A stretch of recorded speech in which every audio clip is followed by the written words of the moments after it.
who told me when I posted something on Facebook, because I always do inspirational stuff, right? I guard against negativity. And they inboxed me and say, oh, you're a philosopher now.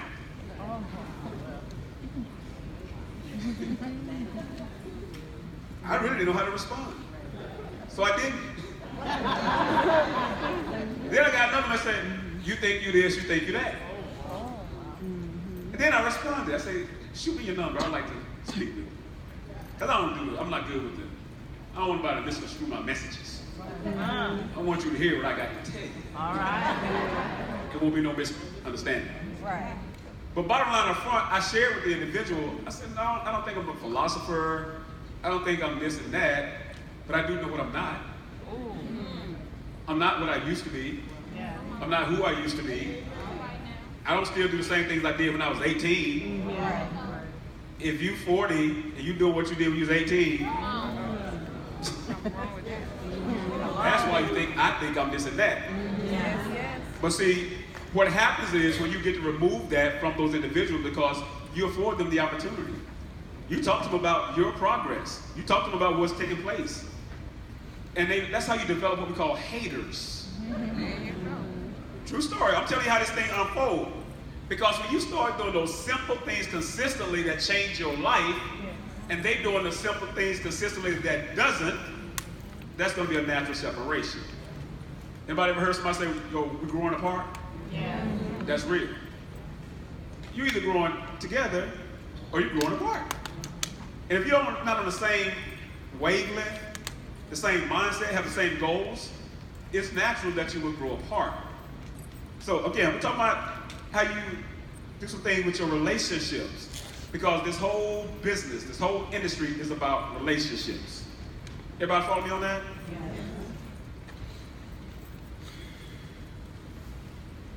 We got the wino off the street. We got the wino in Alcoholics Anonymous. We're educating the wino on the things that they should be doing. We got them in that environment. Now, they get off the bottom for a month.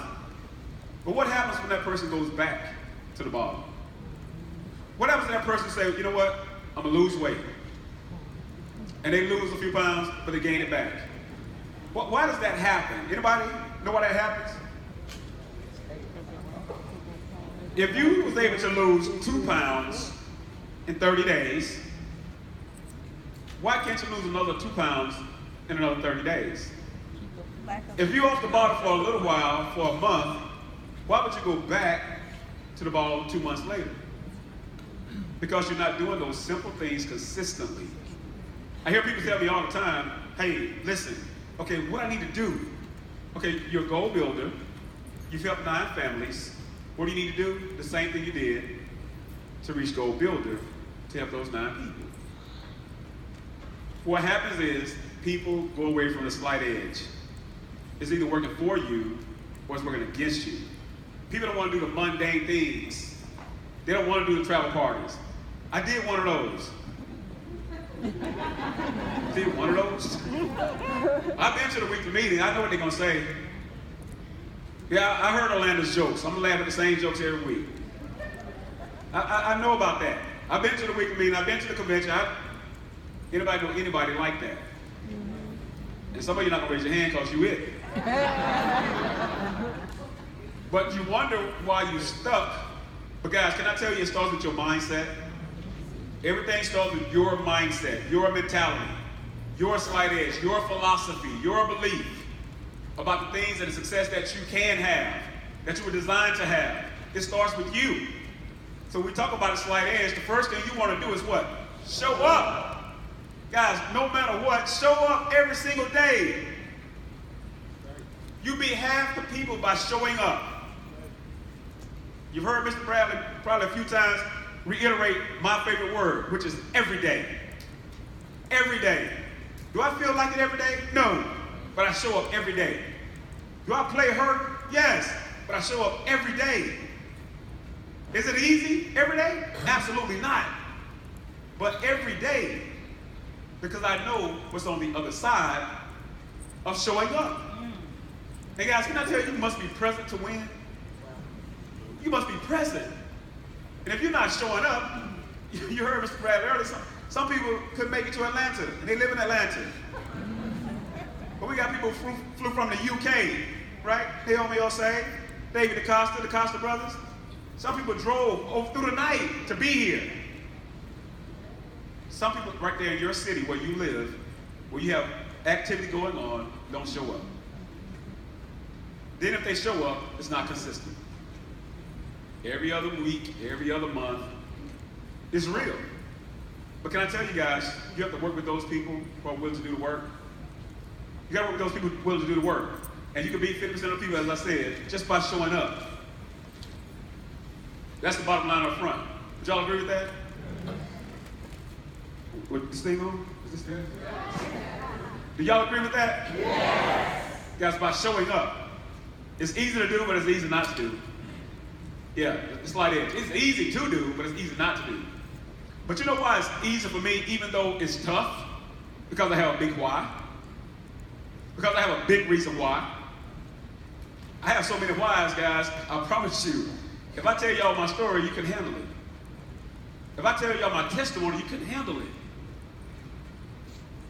But when you have a why like that, that's big enough to make you cry, and then make you fly, meaning go do something about that, guys, that's when things change for you.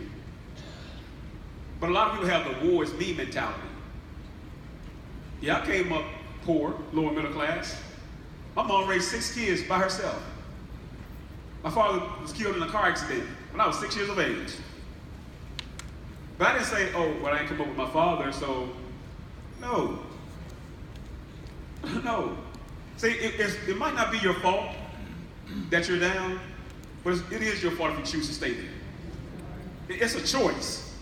And that slight edge, guys, when you talk about doing those simple things consistently, studying the industry, studying your craft, all those things, showing up consistently. And that's the point number 2. Be consistent in your showing up. And guess what? It'll show up consistently in your genealogy. It'll show up consistently, your work. And some people, I hear it often time, man, we're doing this, we're doing that. Keep doing it. Keep doing it. And I love that speech. Just do it. Y'all heard that speech? Just do it. Just do it. Just do it. I'm going to listen to it again this afternoon. And I'm trying to think of the person's name. I can't even think of his name. Art Williams. Just do it. YouTube that if you haven't heard that speech. Art Williams. Art Williams. Just do it.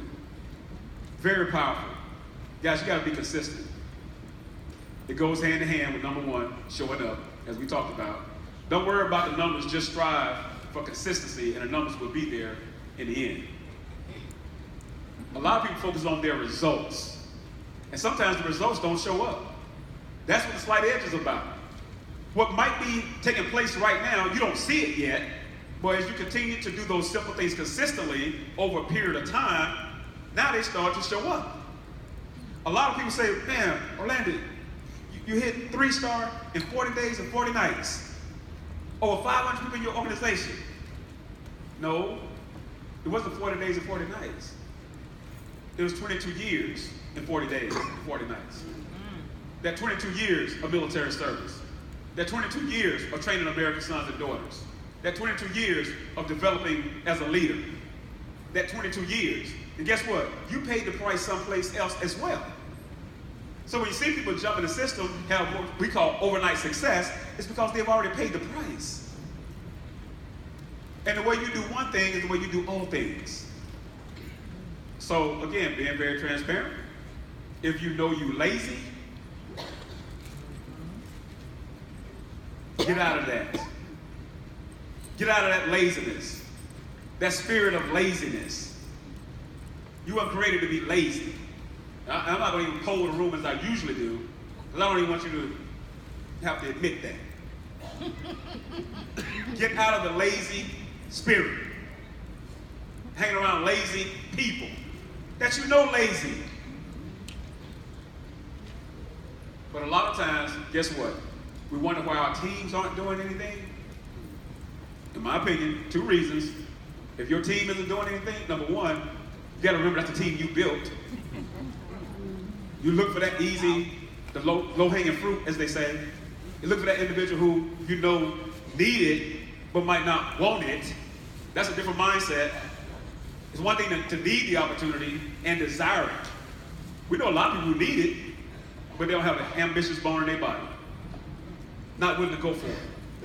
Not willing to go make this thing happen for them. And we wonder why our team, well, that's who they are.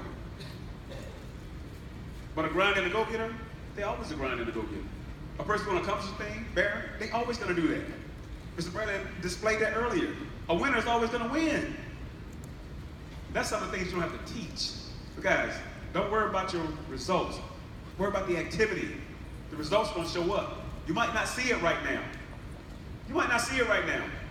That's why when I see a Rowena continue to push, do simple things consistently. That's when I see Katrina Eason doing those simple things consistently.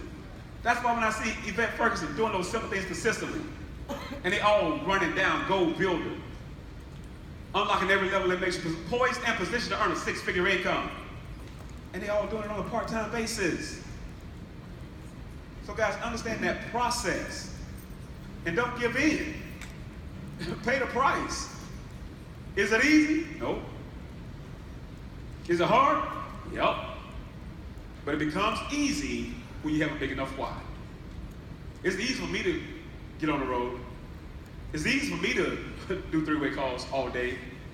It's easy for me to do a midnight madness opportunity call every single night. It's easy for me because I understand the magnitude of it.